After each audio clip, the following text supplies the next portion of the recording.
In the beginning, there was darkness, and then, bang, giving birth to an endless expanding existence of time, space, and matter. Now see further than we've ever imagined, beyond the limits of our existence, in a place we call the universe.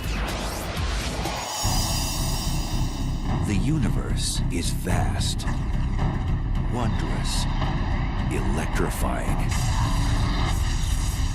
But for space travelers looking for a thrill ride, it could be a one-way ticket. It's a place from which you can't return, or at least not in the form in which you went in. Go where no one has dared to venture. Take a virtual tour of the deadliest places in our galaxy and beyond.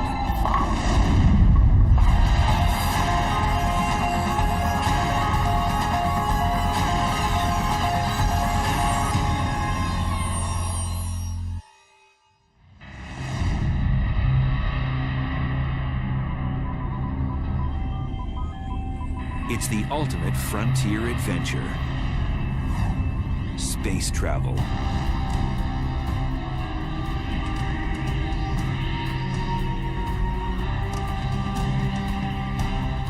But when trekking through the galactic jungles,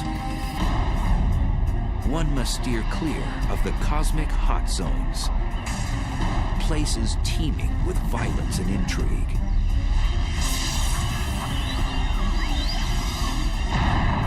There are dangerous places, certainly very energetic phenomena that are a lot more powerful than atomic bombs being detonated.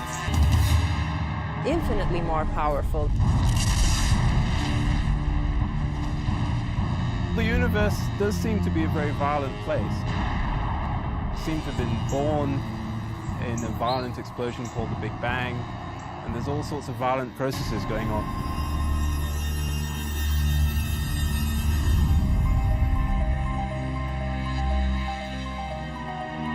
On December 27th, 2004, satellites picked up the greatest cosmic explosion ever recorded. A blast 30,000 light years away, which had the power to briefly alter our planet's upper atmosphere.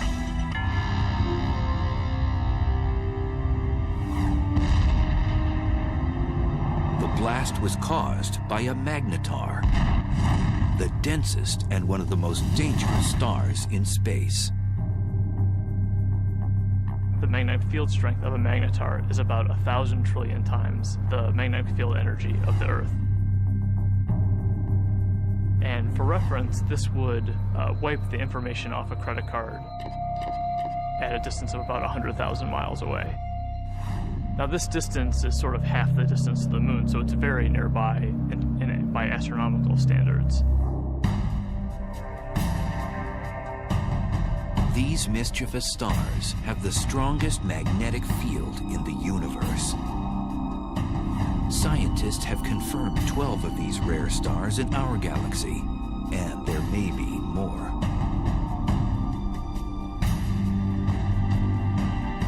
Caltech's Brian Cameron scans the Milky Way for these strange stars.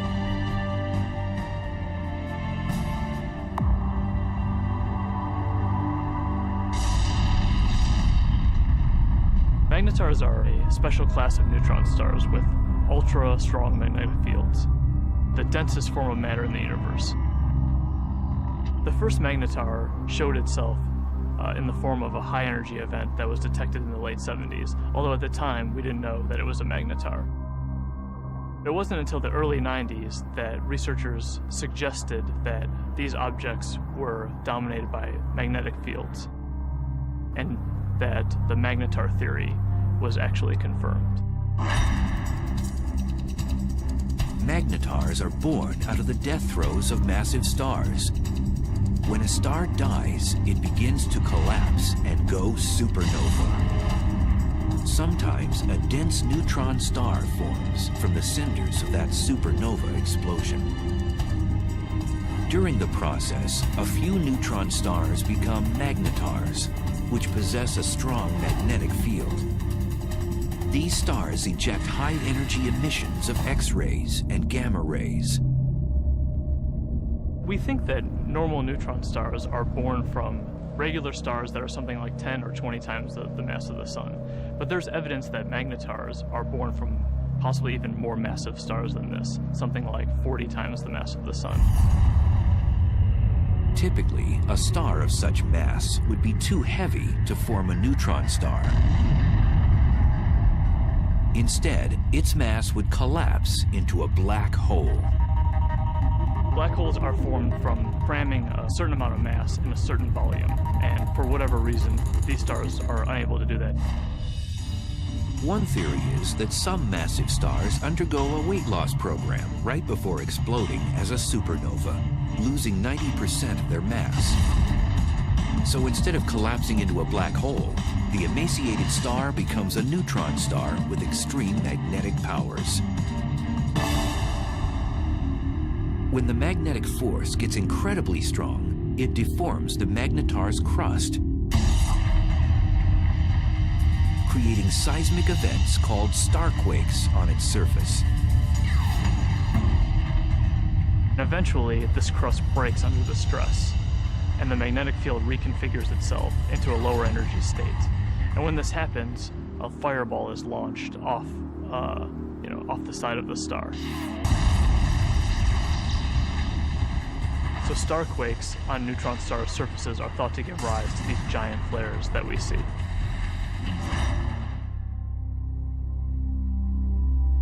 After a magnetar undergoes one of these flares, it outshines all the stars in the galaxy for the few tenths of a second that it's taking place.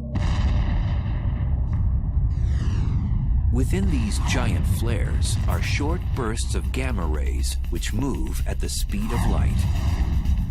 The giant flares from magnetars are gamma ray bursts. They're very short in duration, less than a second, and have very hard X-ray spectra compared to another class of gamma ray bursts. If a deep space traveler veered off course and was unlucky enough to pass within 700 miles of one of these massive objects, the consequences would be horrific. The magnetic field of the magnetar can literally warp the atoms in human flesh, and its gravitational forces would tear a person apart.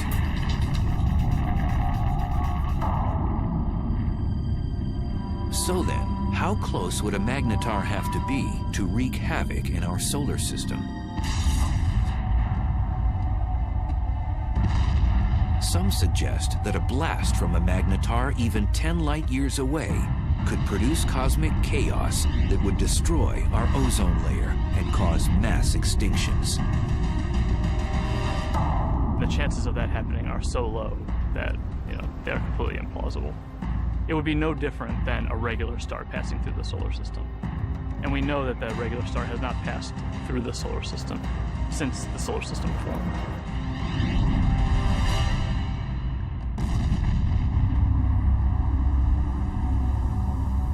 Scientists think that magnetars are only a few thousand years old and will become dim after 10,000 years.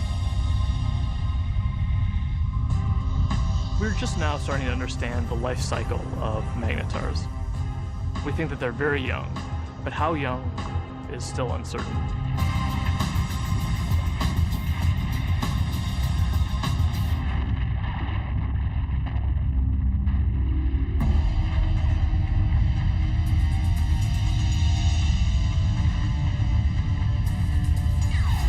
In addition to magnetars, satellites and ground-based observatories have been picking up other violent things in space. Scientists have now confirmed the existence of a phantom-like force that's so strong that it might very well be the most vicious phenomenon in the universe.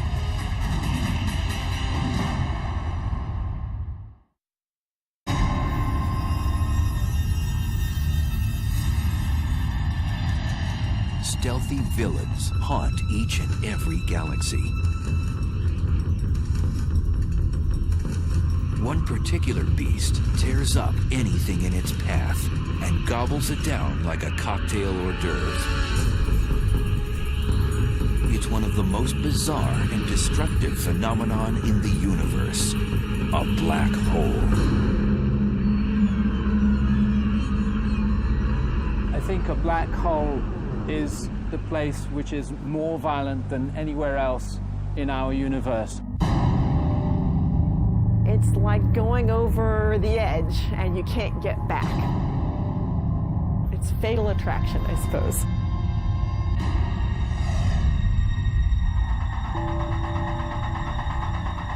A black hole is a region of space where the pull of gravity is so immense that nothing can escape it, not even light.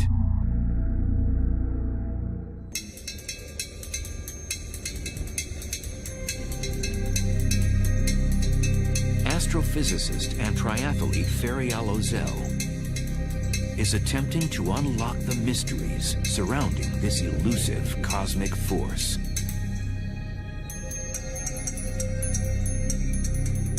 In a black hole, the gravity is so strong that no other force can compete with it, so everything collapses to a single point. Ozel says whatever has a close encounter with a black hole will fall victim to its relentless tidal force of gravity. Imagine you're swimming in a pool and there is no current. You can go whichever direction you want. Now imagine you're taken out of this pool and you're in a river. Imagine a current that is much, much, much stronger. That the only direction that you could go would be with this current. The space around the black hole acts like this wild river.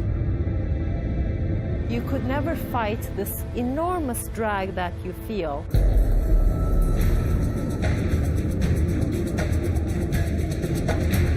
As an object approaches the edge of the black hole, called the event horizon, it reaches the point of no return. As you come closer and closer to this event horizon, you would already be approaching this extremely fast motion of space under you. And your only future direction is now into the black hole.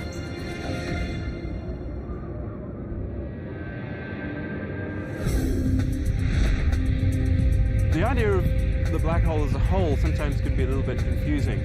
What it really is, in some sense, it's a place from which you can't return, or at least not in the form in which you went in.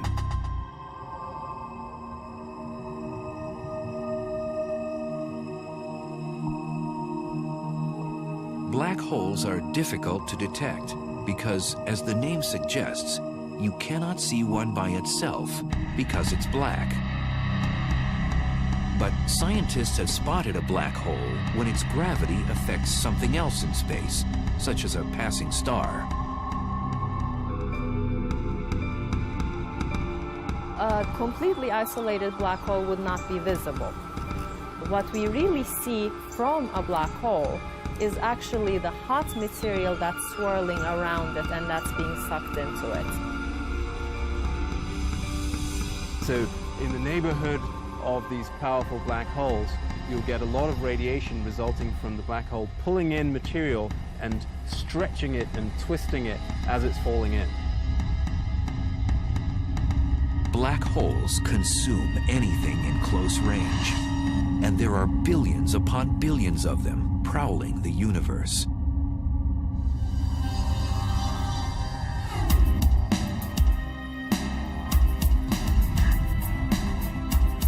Astrophysicist Andrea Ghez is one of the world's leading black hole hunters. Black holes are not picky eaters. They'll dine on whatever get nearby. So they will happily eat gas. They will happily consume a star or a planet. When a black hole dines on a star, it does so first by tearing it apart. You might think of silly putty being stretched out. and then it just streams on in, sort of like water going down a drain. It's completely pulverized.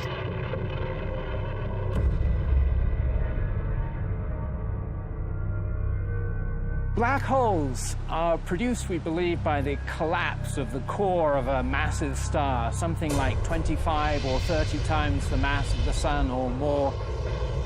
When it comes to the end of its lifetime, a massive star burns its core all the way past helium, carbon, nitrogen, oxygen, all the way to iron, which has no more nuclear fuel. And when that iron core builds up to a certain mass, there comes a point where it can no longer support itself, and the core will collapse all the way to a black hole, producing at the same time a supernova.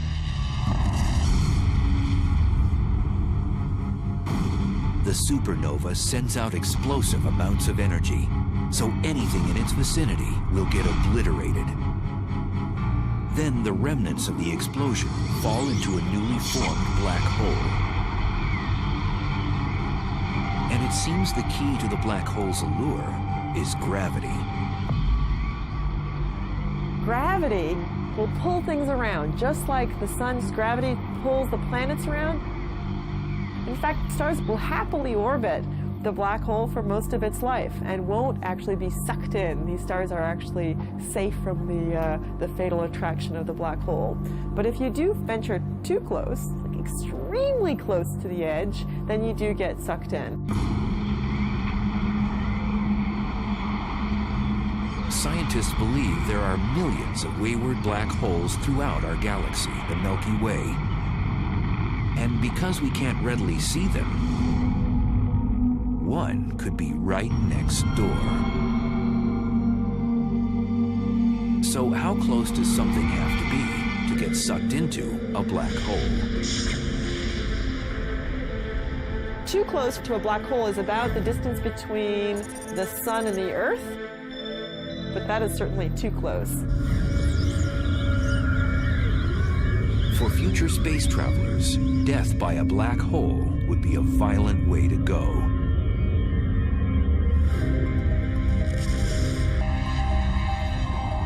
The method by which a black hole could kill you depends on how big the black hole is. They come in two categories. Most of them are the stellar mass black holes, which are 5 to 30 times the mass of our sun. If the black hole is stellar-sized, then the tidal forces near the black hole are strong enough that it will tear you apart tidally, even well outside the event horizon. If you wanted to fall into a black hole, you certainly wouldn't want to fall into one of those. It will spaghettify you. But in addition to the stellar-sized black holes, there are others that are mammoth, millions to a billion times the mass of the sun. And now scientists believe that these monsters hold center court in every galaxy, including our own.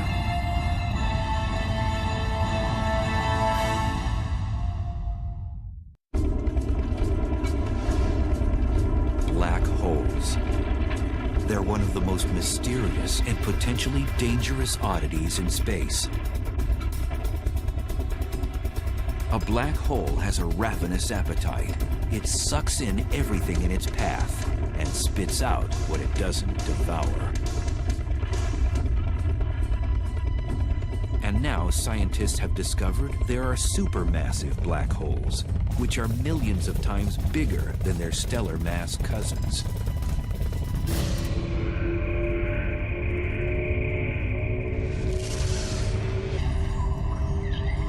Evidence suggests that supermassive black holes were born after the Big Bang, when the universe was first created. The leading idea is that they would have formed just like a stellar black hole from the collapse of the core of a massive star. But then they grew by feeding grossly from the gas, from other galaxies which collided with them.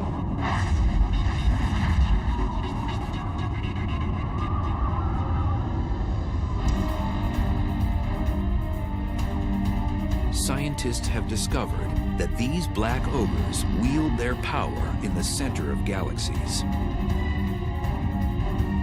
The supermassive black holes are at the center of the galaxy, most likely because they're the most massive object within the galaxy.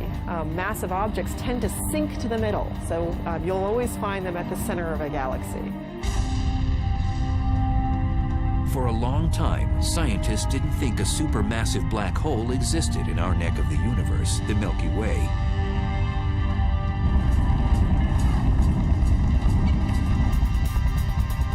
But in 1995, astrophysicist Andrea Ghez set out to prove one exists. We've done an experiment over the last 10 years to ask the question, is there a supermassive black hole at the center of our galaxy? And the way we did this experiment is to use the motions of stars at the center of our galaxy to test whether or not there's a large amount of mass inside a very small volume. And that's the proof of a black hole.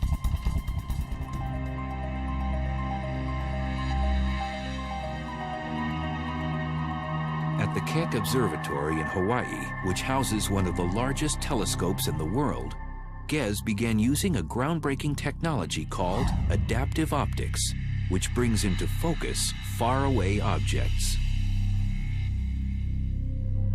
So this is without adaptive optics. This is what you would see. In this big square, there's nothing. We turn adaptive optics on, and you see the stars. This region contains the stars that provide the keys to our experiment. So we want to watch how these stars move. Ghez noticed that there was a large cluster of stars orbiting around an invisible object at the center of our galaxy. And they were moving at an unusually rapid rate. So we can actually see these stars that are really close to the center, and we can watch them go around. Those stars go around the black hole just the way the planets orbit the sun.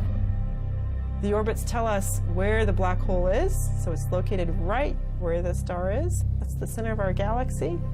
And the details of exactly how fast these stars are going around and how tight the orbits are tells us the mass of the black hole, which we think today is 4 million times the mass of our sun.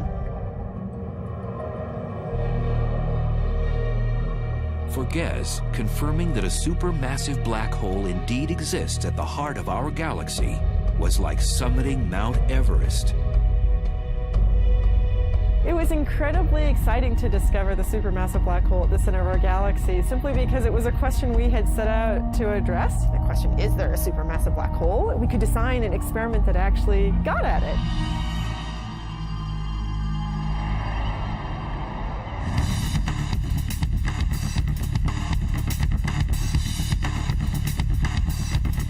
Astrophysicist Andrew Hamilton says death by a supermassive black hole would be much different than by its smaller stellar mass relative.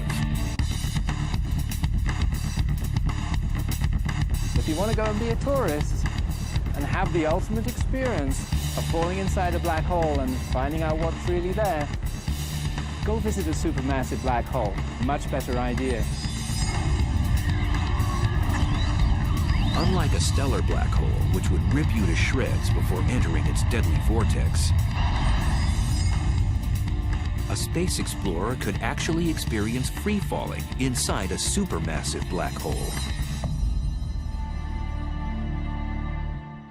Inside a supermassive black hole, it turns out that even though the black hole is more massive, it's also much larger in size, and that means that the tidal forces are weak enough that you could pass through the event horizon and fall deep inside the black hole without being tidally torn apart. But deep down inside the black hole, the centrifugal force of the rotation of the black hole provides effectively a repulsion. If there's any matter at all inside it, then stuff that's falling in will tend to collide with stuff that's trying to get out. And the result of that collision of energies is an unimaginably chaotic maelstrom of super hot, dense plasma. And in that case, your fate is that it can roast you.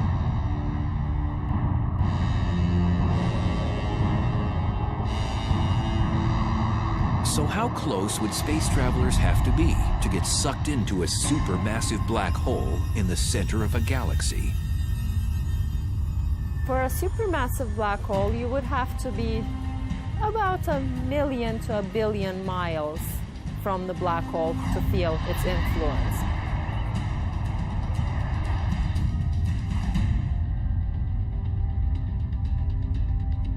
Over the years, the Chandra X-ray Observatory has caught our galaxy's supermassive black hole nibbling on cosmic matter, not binging like other supermassive black holes. Our black hole is today inactive compared to other black holes. Our galaxy has very little gas at the center, and so there's nothing really for the black hole to feed on. It's not eating very much. It's going on a bit of a starvation diet. Our galaxy's supermassive black hole appears to be fasting. This is partly due to the fact that as a galaxy ages, less and less matter is present for it to gorge on.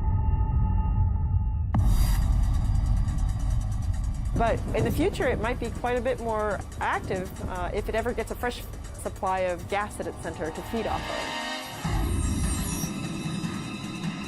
One way to rejuvenate our supermassive black hole's appetite is to collide with another galaxy. Sound implausible? 2 million light-years away, our closest neighbor, the Andromeda Galaxy, is charging toward us at almost 75 miles per second, or 270,000 miles per hour.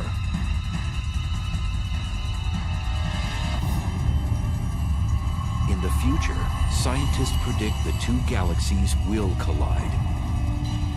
And upon impact, the larger galaxy may engage in one of the most primitive acts known in the universe.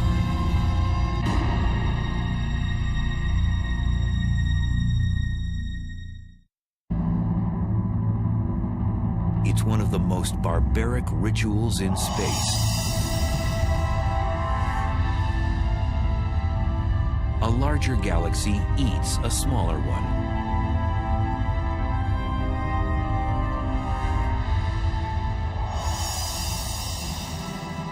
The scenario isn't a science fiction writer's fantasy. It's a cosmic reality.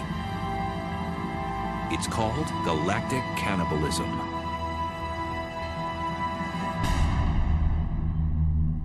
The ghastly event can occur on the celestial highway when two galaxies have a head-on collision.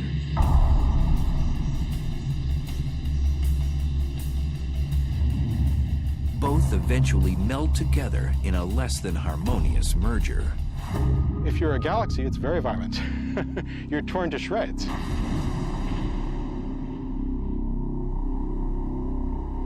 Joshua Barnes studies galaxy mergers. Acting like a crime scene investigator, he admits his research is a bit like inspecting a car crash. Imagine that you come across the scene of a car crash.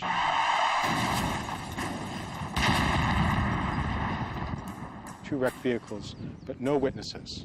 Nobody to tell you what happened. All you have is the physical evidence. That's basically what we have to do when we study colliding galaxies. So there are no witnesses to a galactic collision. All that you have is the present state of the wreckage. So you have to conduct a sort of forensic investigation to try and figure out what happened on the basis of what you have today. If they collided head-on, you would know because the fronts were squashed up, but if they, say, sideswiped each other, which is actually more likely in galactic collisions, that would leave you a completely different pattern of wreckage, and you could interpret that. So what causes galaxy mergers? It's gravity.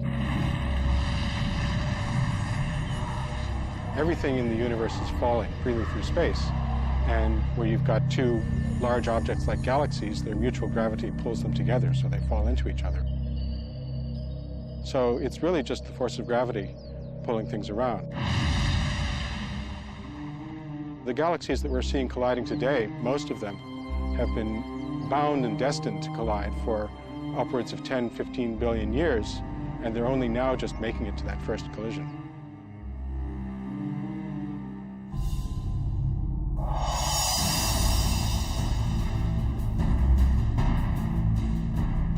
Our own galaxy, the Milky Way, is moving toward our neighbor, Andromeda. Both galaxies are spiral in shape, but Andromeda is about twice as massive, with a supermassive black hole the mass of 30 million suns.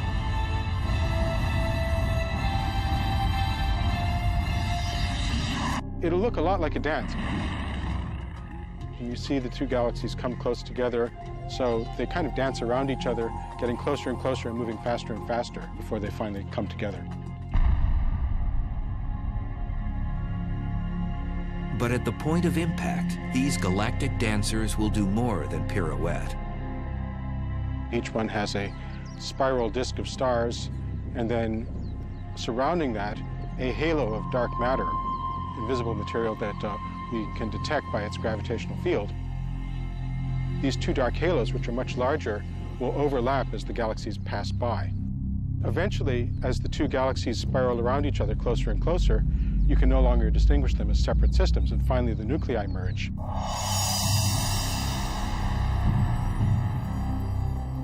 When Andromeda and the Milky Way collide, that's going to be the biggest collision that the Milky Way has seen, something like 5 billion years' time. The good news is that we, the solar system, will have a grandstand view. What will happen is that two galaxies, their spiral disks, are going to get tidally torn apart into fantastical shapes.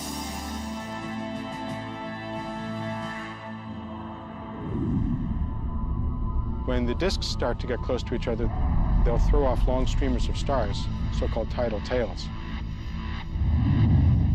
And what happens to the sun and the solar system, should we still be around, it really is hard to predict. We could get lucky and be on one of those tidal tails and get a sort of bird's eye view of the whole process as we fly out. Or we could get thrown into an orbit plunging towards the center of the merging galaxies. There's basically no way to say.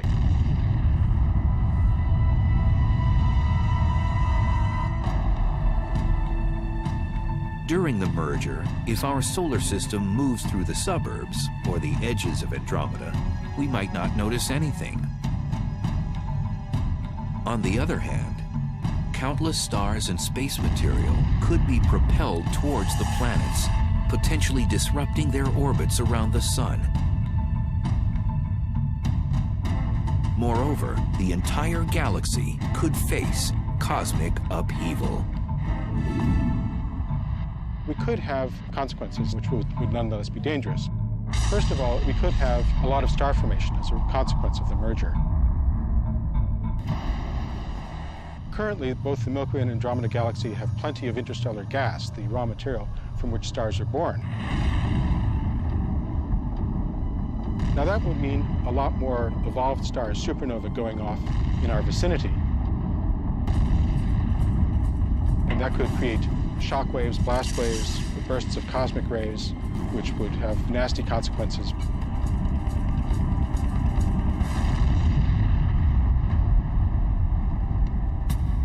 After the merger, the fate of our solar system is uncertain, as the supermassive black holes of Andromeda and the Milky Way vie for power in the newly jumbled galaxy.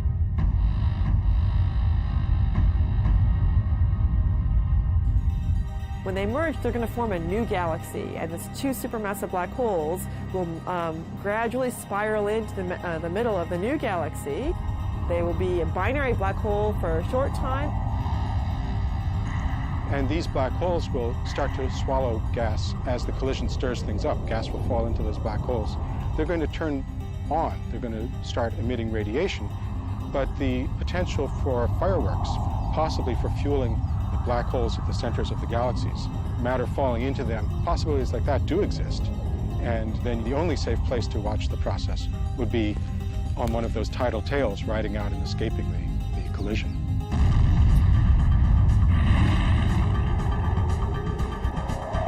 Some scientists think that Andromeda's larger supermassive black hole will eventually consume the Milky Ways. The two black holes will spiral in the center and become a binary black hole, and ultimately will merge with one another to become yet an even bigger supermassive black hole.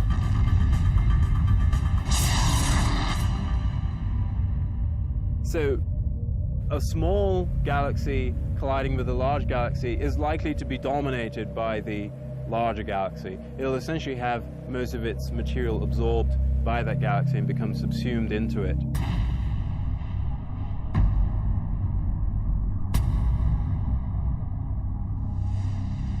Scientists believe galaxy mergers are a way of life in the universe. Modern galaxies, including the Milky Way, have grown larger by cannibalizing smaller galaxies. Every galaxy that we see has probably been through many collisions. The Milky Way has a central bulge of stars, which are probably the relic of a previous collision. Most scientists agree that the much-anticipated merger between the Milky Way and Andromeda won't happen for at least 3 billion years.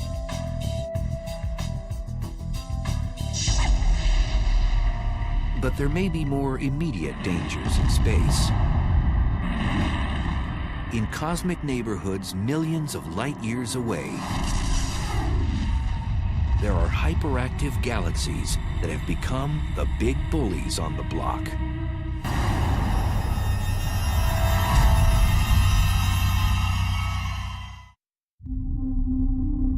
At the heart of some galaxies lives a cosmic monster. It transforms a run-of-the-mill galaxy into one of the brightest and deadliest in space. Quasars are peculiar objects, each powered by a supermassive black hole that continually swallows large amounts of matter, 10 to 20 stars every year. At the core of these objects lives a very large black hole. And the role of that black hole is to actually generate a huge amount of energy.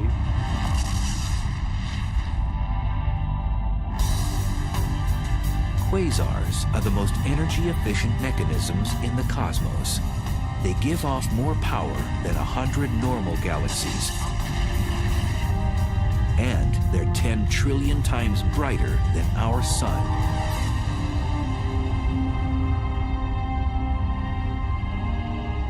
So how are quasars created in the universe?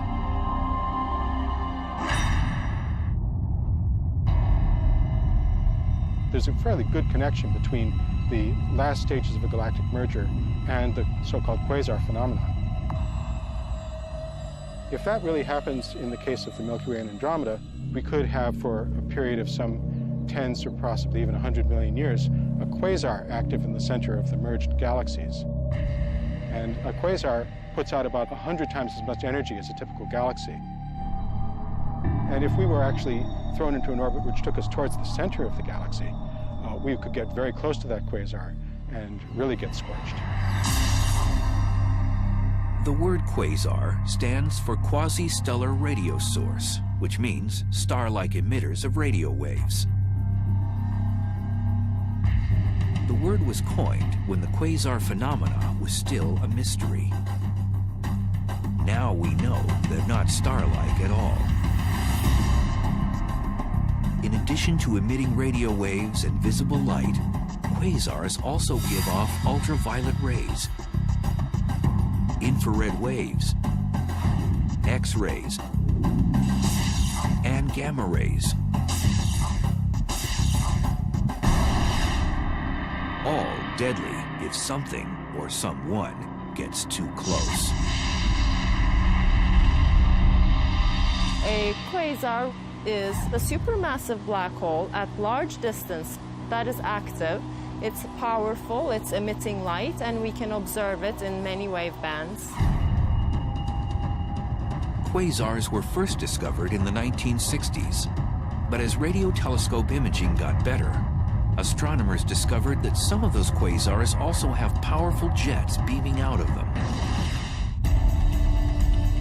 These particular quasars are called blazars, probably some of the most violent phenomena in the universe.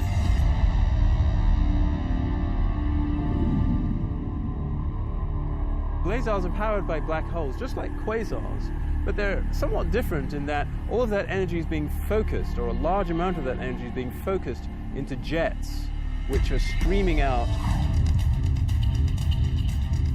A blazar's aggressive plasma jets produce radiation in the form of radio waves all the way through the spectrum up to high-energy gamma rays.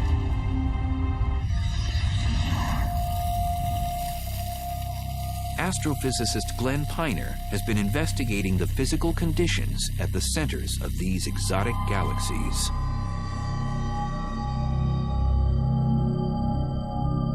We can use this fountain to visualize the geometry of a blazar. If that circular base of the fountain represents the accretion disk, then the jet of water that's coming up represents the jet of plasma coming out from the blazar. And if the Earth is sitting up in the direction that that water is going, then we would see this object as a blazar. To an astronomer, it's like looking down a fire hose. It really gets you in the eye. You see this bright, blazing thing that we call a blazar. These blazar jets move exceptionally fast. The fastest observed move at 99.9% the speed of light.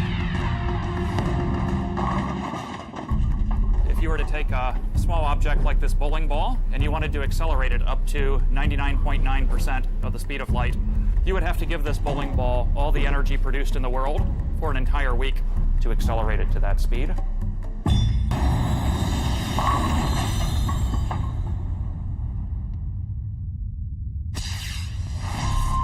And in these blazars, we're accelerating not just small objects like bowling balls, but large masses of the mass of the planet Jupiter, or larger, to those speeds. So they're being given incredible amounts of energy by this efficient engine.